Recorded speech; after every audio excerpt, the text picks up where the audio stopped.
Il a fallu attendre 3 mois pour voir le général Évariste Ndayishimiye effectuer sa toute première sortie du pays depuis sa prise de fonction de chef de l'État.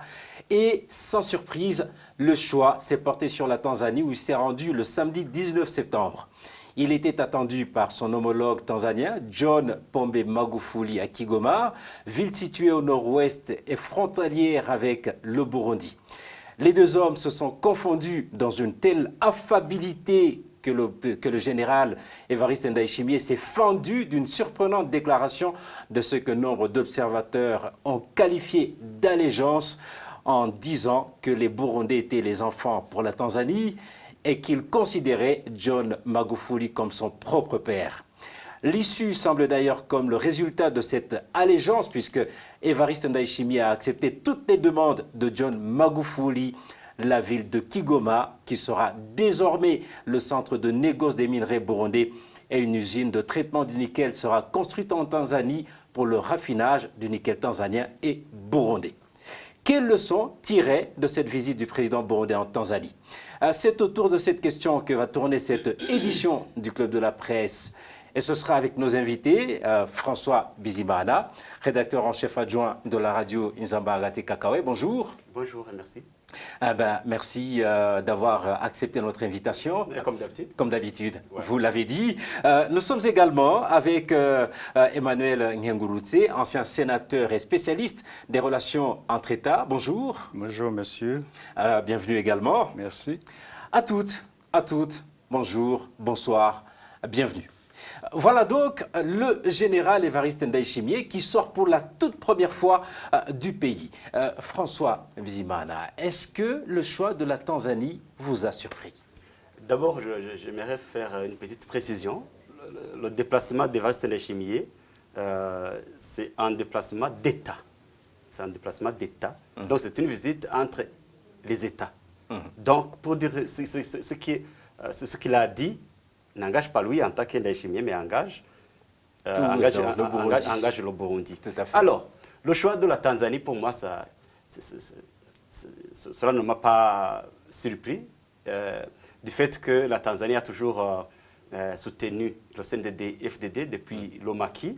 La Tanzanie, vous savez vous-même que... Mais il y est allé en tant que chef d'État. Oui, il est allé en tant que chef d'État, mais c'est son premier déplacement depuis qu'il est au pouvoir, donc il y a 3 mois.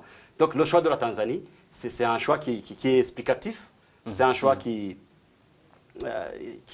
émane des relations lointaines entre Chama Cha Mapinduzi et le CNDD-FDD. Vous savez que le pouvoir tanzanien sous Kikwete beaucoup aidé à ce que le CNDD-FDD fait une pression sur le pouvoir de Buyoya. Et donc le CNDD-FDD dont est issu le président Évariste Ndayishimiye. Donc une pression qui est arrivée à des accords d'Arusha qui ont fait que le CNDD-FDD soit ce qu'il est aujourd'hui. Oui. Ça veut dire au pouvoir au Burundi, malgré le fait qu'il renie ces mêmes accords d'Arusha qui l'ont permis d'accéder au pouvoir. Donc le choix de la Tanzanie franchement est clair pour Ndayishimiye. Il s'est rendu en Tanzanie alors qu'il venait de décliner une invitation du président congolais Félix Tshisekedi qu'il avait convié, comme d'autres chefs d'État de la sous-région, à Goma pour discuter des questions de sécurité dans la région. Est-ce que la visite d'Évariste Ndayishimiye en Tanzanie justifierait sa décision de ne pas se rendre en RDC? Emmanuel Ngengurutse. Je ne sais pas, il faut d'abord connaître le contexte ainsi que la relation privilégiée qu'il noue avec la Tanzanie. Monsieur Ndayishimiye, comme il l'a dit, la réponse vient de ses propres déclarations. Comme il a déclaré, les Tanzaniens sont des parents des Burundais. Et Pombe Magufuli, c'est le père de Ndayishimiye. Donc, c'est une relation très spéciale, n'est-ce pas? Presque de sang. Pas du tout alors, pas du tout. Monsieur Ndayishimiye a vendu l'indépendance et la souveraineté du Burundi au profit des liens de suzeraineté.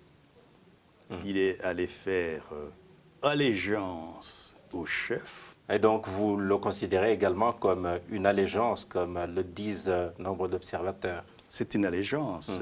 Et là, il nous fait retourner en arrière au Moyen-Âge, où il y avait des liens de suzeraineté entre souverains et vassaux, n'est-ce pas? Et dans la période moderne, dans la relation, en géopolitique moderne, géostratégie d'ailleurs, moderne, où les grands États protègent les moindres États. Quand vous parlez de vassalité, donc le plus petit jurerait soumission au plus fort. Exactement. Il assure sa protection et assure également la conduite des affaires extérieures, des relations extérieures. Et c'est ce qui se fait, ça se fait dans le cas concret de la Tanzanie. Mais il a précisé que c'était juste un signe de respect pour John Pombe Magufuli. Il n'y a pas de signe de respect entre États. Les relations entre États sont régies par le droit international. Et en commençant par la Charte des Nations Unies, où il est consacré le principe de l'égalité souveraine des États. De respect mutuel. Et de respect mutuel.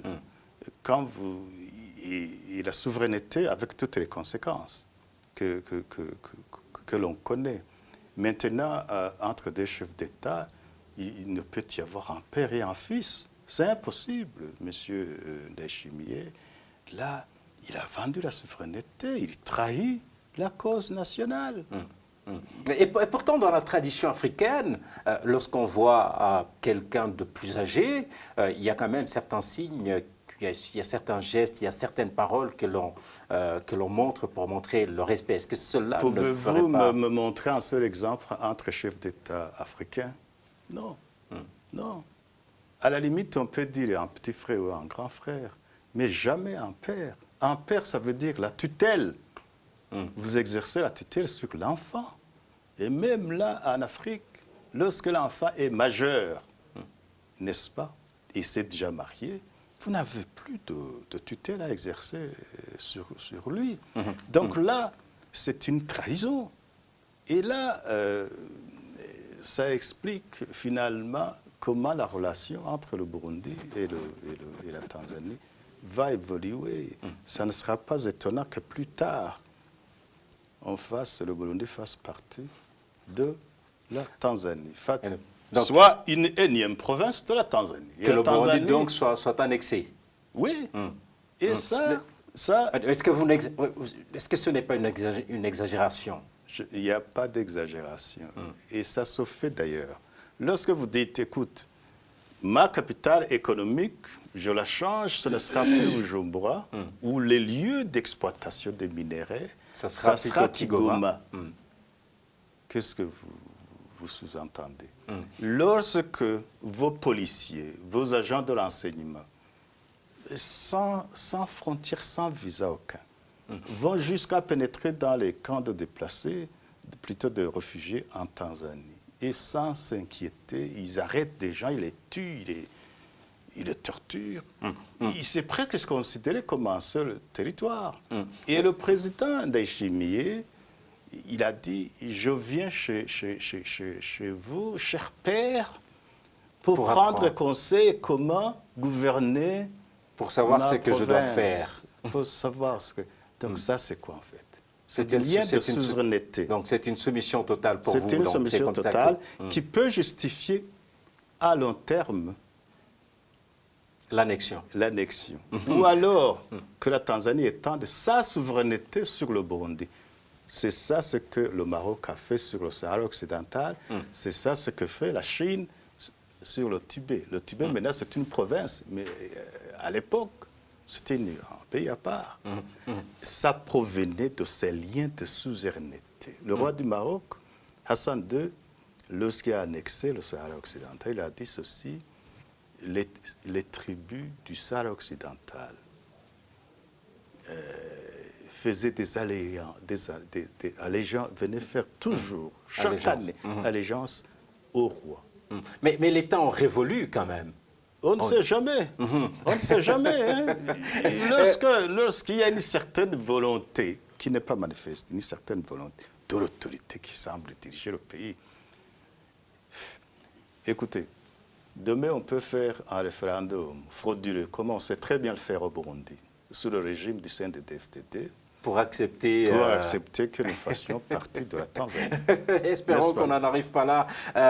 Le général Évariste Ndayishimiye a remercié la Tanzanie pour le traitement des anciens réfugiés burundais dont Évariste Ndayishimiye faisait partie sur le sol tanzanien, mais n'a nullement fait mention de ceux qui ont fui en 2015. Pourquoi, à votre avis, François? D'abord, en 2015, cela n'intéresse pas Ndayishimiye. Cela n'intéresse pas Ndayishimiye parce que les réfugiés burundais, l'actuel réfugié burundais, ils ne le considèrent pas comme des Burundais. Ils ne le considèrent pas comme des Burundais, ils le considèrent comme d'autres.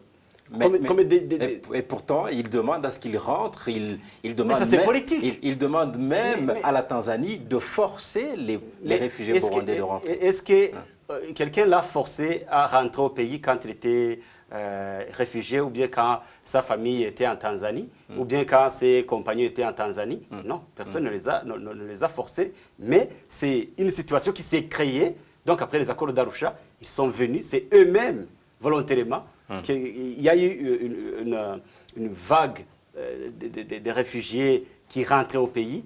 Et si la situation se normalise aujourd'hui, il y a aussi à peu près 500 réfugiés burundais qui sont dans les pays voisins. Ils retourneront dans le pays sans force, sans les contraindre. Mais ce qui se fait aujourd'hui pour les réfugiés burundais qui sont en Tanzanie, et même d'autres, vous savez qu'il y a eu des infiltrations ici et là pour un peu les forcer à rentrer et montrer que le pays va bien, alors que le pays est émaillé par des violations des droits humains. En plus de ça, oui, nous parlons du déplacement de Ndayishimiye. Il s'est déplacé en période d'insécurité, en période où la sécurité est détériorée dans 5 provinces.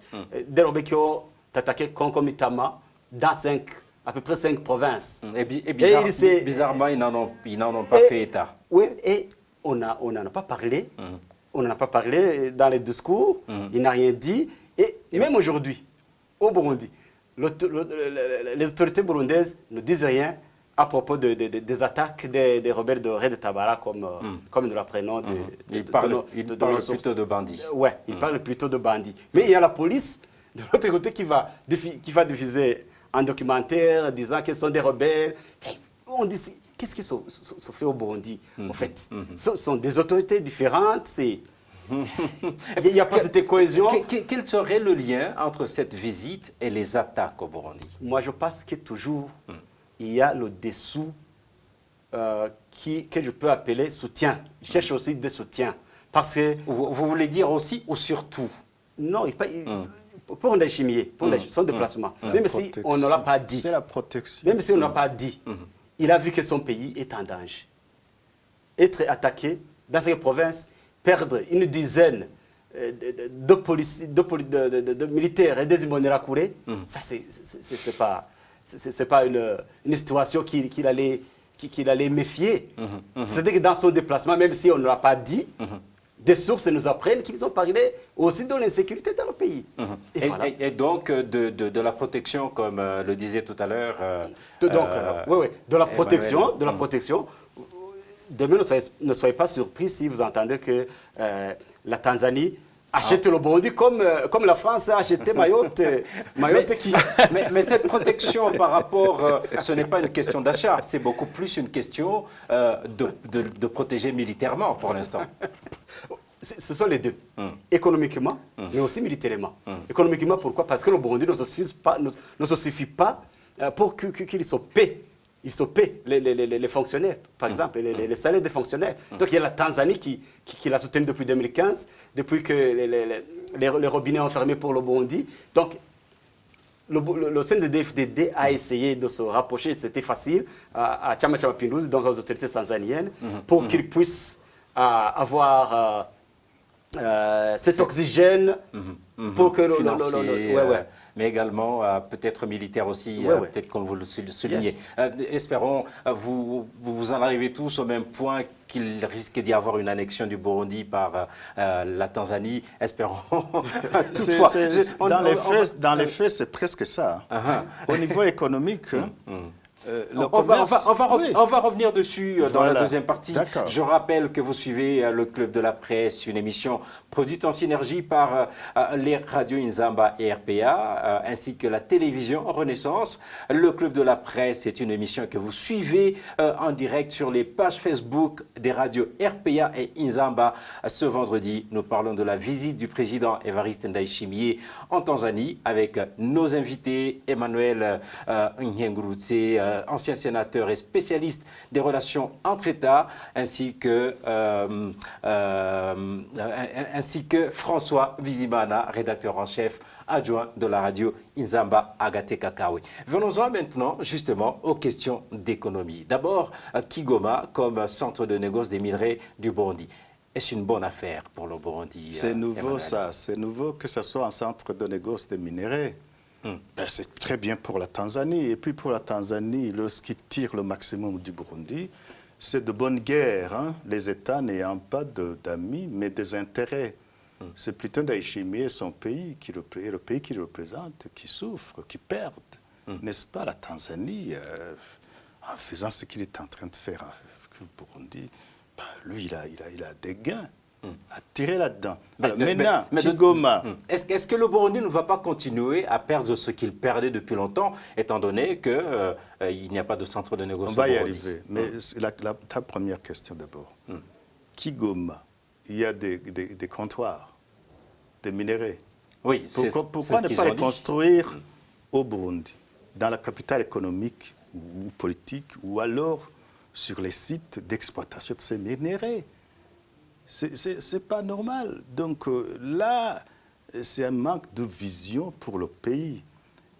En réalité, un pays, un président qui veut développer son pays, s'il a de la chance d'avoir des minéraux, il construit une industrie de transformation de ces minéraux dans son propre pays. Avec ça, il crée de nouveaux emplois, de nouvelles richesses et de nouveaux revenus. Mais il faut d'abord, pour ses habitants. Est-ce qu'il ne faut pas justement un départ quelque part où il tirerait de l'argent qui proviendrait justement de cette vente en Tanzanie pour pouvoir construire son industrie, étant sans doute donné que cela doit exiger beaucoup d'argent? Comment? Vendre comment? Vendre ces minerais en Tanzanie comment? et puis pouvoir construire cette... Non, il y a des schémas, industries. il y a des schémas de planification et de développement d'une industrie, y compris d'une industrie minière. Ce n'est pas comme ça que c'est pas le schéma proposé avec la Tanzanie. Ce n'est pas ça. D'abord, il faut connaître, si on veut de la coopération avec la Tanzanie, ce qui est plus important, c'est d'abord le chemin de fer. Le chemin de fer qu'ils ont par ailleurs évoqué. Ils l'ont évoqué, mais ce n'est pas le véritable chemin de fer qui avait été négocié entre tous les pays partenaires, entre tous les pays de la sous-région ainsi que les institutions internationales. Et les partenaires de développement de la sous-région, ça devrait être un chemin de fer qui vient de Dar es Salaam, direct, pas sur la Tazara. La Tazara qui est presque vieillot et qui ne fonctionne pas. Ça passe par des endroits très difficilement aménageables, souvent inondés, etc. Alors, chemin de fer direct, et ça servait le Burundi, le Rwanda et le Congo. Et ça va directement, parce que ça va servir également les autres produits d'exportation comme le café et d'importation. Mais c'est la petite bretelle là dont on nous parle. C'est à partir de Musongati ou de Gitega jusqu'à Kigoma. C'est en fait la seule vision par rapport à ce projet de chemin de fer qu'a évoqué Magufuli, c'est juste pour l'exploitation de ces minerais et particulièrement au profit de son pays. Du nickel. Au profit de son pays. Et deuxième chose, il faut développer une capacité énergétique assez forte pour pouvoir mettre en valeur. Et troisième chose, il faut une compétition, n'est-ce pas, entre firmes qui peuvent exploiter ces minéraux. Les exiger. une certaine valeur ajoutée afin que le Burundi en bénéficie. Donc vous Exiger parlez également d'un appel d'offres en bonne et due forme. C'est comme ça que ça se fait normalement. Il y a des lois internationales qui le disent comme ça. Mais maintenant, ce qu'on est en train de trafiquer là, c'est pour quelques dignitaires, n'est-ce pas, du Chama Chama Pinduzi. Ce n'est pas tout le parti, ce n'est pas même toute la Tanzanie. Qui va en profiter. Et ce n'est pas le Burundi non plus qui va bénéficier de cette petite miette qui sera laissée par la Tanzanie. C'est quelques gens du système, des systèmes qui vont en bénéficier. Donc là, toute cette construction-là, c'est pour une certaine clique-là et qui collabore depuis. Mais pour l'instant, ce n'est pas encore le cas. Vous le dites au futur, ce sont des suppositions. Non, mais ce sont des suppositions à partir de ce qui est proclamé, déclaré de l'expérience. par le chef de l'État. Oui. François Magufuli a dit nous avons la chance d'avoir déjà des comptoirs de minerais alors que nos amis du Burundi sont contraints de les envoyer ailleurs. C'est ailleurs, signifiant certainement dans des pays éloignés. Est-ce que finalement cette proximité ne peut pas être un avantage? D'abord, avant tout, ce que Magufuli a déclaré dernièrement, disant que Kigoma est là pour faciliter l'écoulement des minéraux burundais vers l'extérieur, ce n'est pas la vente. Cela montre que les autorités burundaises n'ont pas de vision. N'ont pas de vision. N'ont pas de vision. Les autres pays, aujourd'hui, en 2020, ils essaient de voir quelle image sera le pays dans 20, 25 années, 30, 50. Oui. Mais au pays, regardez la capitale économique, qui est Bujumbura. Mais il parle quand même de 2027. D'abord, nous avons les produits bruts. Donc, les minéraux. Comme disait Emmanuel, si nous aurions si nos autorités auraient une vision, ils auraient construit ces comptoirs, ces transformations. Donc, il faudrait que les minéraux soient transformés au pays et vendus avec une valeur ajoutée. Vendus avec une valeur ajoutée.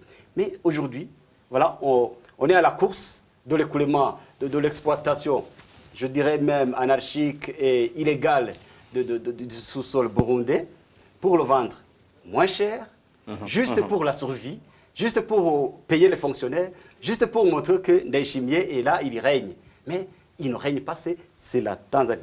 Et on est en économie. Normalement, c'est la main de la Tanzanie. C'est la Tanzanie qui va diriger le Burundi. C'est la Tanzanie qui va gérer le sous-sol burundais. C'est la Tanzanie qui va gérer... Ça ne rentre pas de ce que disent déjà les analystes en disant que la Tanzanie gère le Burundi aussi bien économiquement que politiquement. Bien sûr, tout à fait d'accord. Tout à fait d'accord. En parlant notamment d'Interpetrol et de l'ancien président. Et voilà, c'est un clic, c'est un groupe de gens qui cela ne bénéficie même pas au Burundi. Et des minéraux aussi, ils exploitent ça, des minéraux. Ah oui. Et des banques aussi. Et voilà, c'est la Tanzanie comment dirais-je, qui télécommande, qui tire le plus grand profit donc de tout cela. Bien sûr. Et ce n'est pas parce que Magufuli aime beaucoup le Burundi, et ce n'est pas parce que Magufuli est un homme exemplaire qui dirige le pays d'une façon démocratique. Nous savons des violations des droits humains qui se commettent même aujourd'hui sur le sol tanzanien. Donc la Tanzanie ne peut pas être un modèle pour le Burundi. En commençant par les réfugiés burundais. Oui, ne pouvait pas donc être un modèle pour le Burundi. Donc il y a ces intérêts des petits groupes qui se cachent là derrière tout ce qu'ils sont en train des échanges bilatéraux, commerciaux, c'est pas des échanges commerciaux entre le Burundi et la Tanzanie, mais c'est entre des groupes de gens. Il a dit, pour les minerais, il a même donné l'exemple, les minerais comme l'or qui seraient vendus dans les comptoirs à Kigoma. Mais pour parler du nickel, il a dit, nous allons faire une mise en commun du nickel burundais et tanzanien qui va être transformé en Tanzanie. Aussi l'extension, Franck, des aéroports, l'extension des des ports. Ça expliquerait sans doute cela, Ouais, étant ouais, donné ouais. qu'on dit que le Burundi aurait une grande quantité de nickel qui pourrait peut-être expliquer cette vision d'agrandissement des ports et des Ça, c'est un aéroports. asservissement. Pourquoi? À partir de quel accord? Ah ben, ce qu'ils ont Il y a une signé. extension du territoire tanzanien sur le territoire burundais. Pourquoi? À partir de Musongati jusqu'à Il y a d'abord eu, Anyabike, là-bas, en passant par il y a Ouaga. d'abord eu un accord de principe lors de la visite de Ndayishimiye.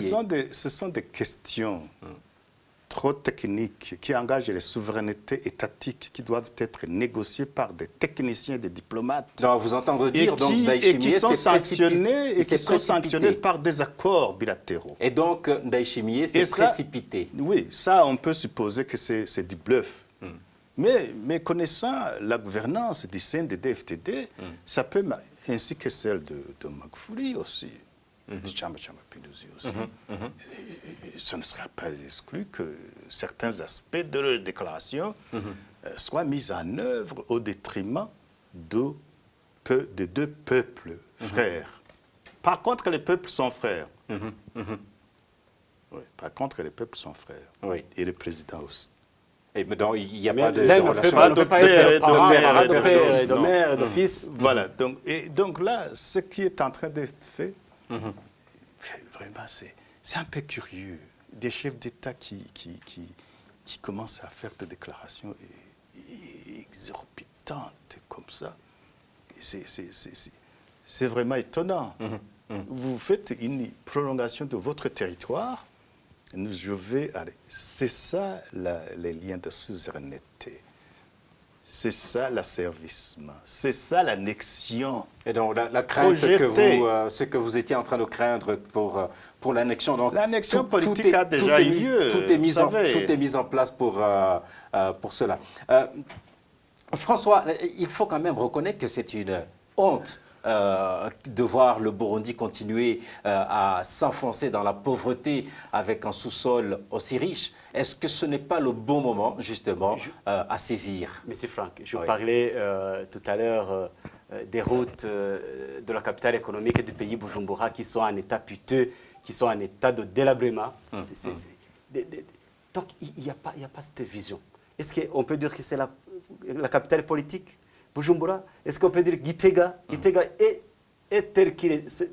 tel comme il était avant l'arrivée du gouvernement. Avant 2015, avant même la déclaration du président Pierre Nkurunziza qui a fait que Gitega soit la capitale politique. Alors, moi, j'ai grandi sous le règne de Bagaza. Moi, je voyais Bagaza construire des réservoirs pour les semences. J'étais à l'école primaire, j'étais à l'école secondaire. Donc, construire des routes, des réservoirs pour des semences, des réservoirs pour des céréales. Et aujourd'hui, il n'y a aucune politique, il n'y a aucune politique visible à l'intérieur du pays qui montre que le CNDD-FDD est en train de gouverner. Visiblement, vous êtes tous les deux d'accord qu'il n'y a rien de bon dans les accords les accords de principe entre Magufuli et Ce sont les groupes de gens. Que faut-il faire dans ce cas? Que faut-il faire pour que le Burundi trouve quelque chose? La solution n'est pas immédiate. C'est que le CNDD-FDD quitte le pouvoir. Et cela va prendre du temps. Ça va prendre du temps parce que c'est la politique du CNDD-FDD. Et pour changer, il faut éradiquer cette politique. Et l'éradiquer, il faut que le CNDD-FDD quitte le fauteuil présidentiel.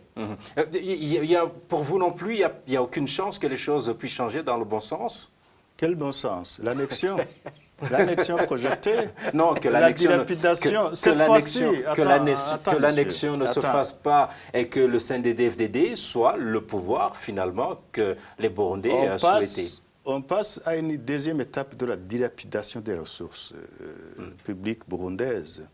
Avant, on les prenait dans leurs poches, toutes les ressources, n'est-ce pas? Cette fois-ci, on va les brader à l'extérieur du pays. Et on va même la souveraineté. Donc les choses pour vous sont en train de s'empirer pour vous, les choses sont en train de s'empirer, il n'y a pas de Mais de celui-là, solution il trahit envisageable. l'indépendance nationale, la souveraineté acquise très, très difficilement. Il nous amène de nouveaux colons, cette fois-ci, qui nous asservissent. Attention, on connaît très bien les relations entre le Burundi et la Tanzanie. On les connaît très bien. Les rébellions, le financement de toutes les rébellions. 72, c'est quoi? Est-ce que vous connaissez M. Mpacha et tout ce beau monde? Ils habitent la Tanzanie.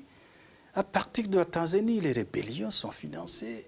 Et après, on vient, on nous dit, tiens, vous avez de l'apartheid. Vous avez ces expressions-là de Hima. C'est Nyerere lui-même qui a prononcé ça au Parlement tanzanien. Ah N'est-ce pas? Que c'est dirigé par un groupe, par une clique de Hima du Sud, etc. Vous voyez, un pays, un autre pays voisin, qui dit comme ça de choses, qui sème la zizanie et la division dans un pays. Mais bon, vous êtes en train de parler d'un monsieur qui jouit quand même d'une respectabilité et qui a peut-être su se racheter. Attendez. Se racheter peut-être dans le processus de négociation. Comment? Parce qu'il a divisé les négociateurs en Hutu et en Tutsi. C'est lui qui a forcé les négociateurs burundais à Arusha le sujet, de se faire... le sujet, on n'est pas là, dans ce sujet-là. C'était juste une parenthèse. On est en train de parler plutôt du présent et de cette visite d'Évariste Ndayishimiye. Mais naturellement, c'est toujours bien de pouvoir parler du passé pour comprendre le présent. Mais malheureusement, on n'a pas le temps pour tout ça. Oui, assez rapidement, parce que le temps nous fait quand même assez défaut. Je crois que les politiques burundaises devraient se raviser sur cette question importante. Le développement du pays, c'est à partir des ressources nationales, faites de manière endogène, avec la coopération régionale et internationale, mais sur des bases d'égalité et d'intérêts mutuellement avantageux. Ça, les CNDD-FDD aiment bien le dire également. Je ne sais pas comment, quand ils arrivent devant les Tanzaniens, la Tanzanie, ils abandonnent tout. Et tous les alors, principes je les interpelle, vous voulez dire. les politiques CNDD et les autres, pour que ces principes de droit international, ces principes de souveraineté internationale du Burundi soient respectés. Donc, puisse les guider dans ce et tout ce qui est en train, ce qui a été dit à Kigoma soit placé dans le cadre des principes de coopération entre les États et que ce soit négocié entre experts, pas des gens qui viennent tout de suite là, ils déclarent des choses. En voilà quand même des propos que je qualifierais de beaucoup plus positifs en termes de conseils et nous espérons que les autorités burundaises pourront vous entendre. C'est donc par ces conseils que se termine cette édition du Club de la Presse. Merci à nos invités, encore une fois François Bizimana, rédacteur en chef de la radio Nzamba Tekakawe. Merci beaucoup. Merci. Merci également à Emmanuel Ngengurutse, ancien sénateur et spécialiste des relations entre États. Merci également. Merci de m'avoir invité. Merci à toute l'équipe technique, à toutes, à tous. Rendez-vous la semaine prochaine pour un nouveau numéro du Club de la Presse. D'ici là, portez-vous bien.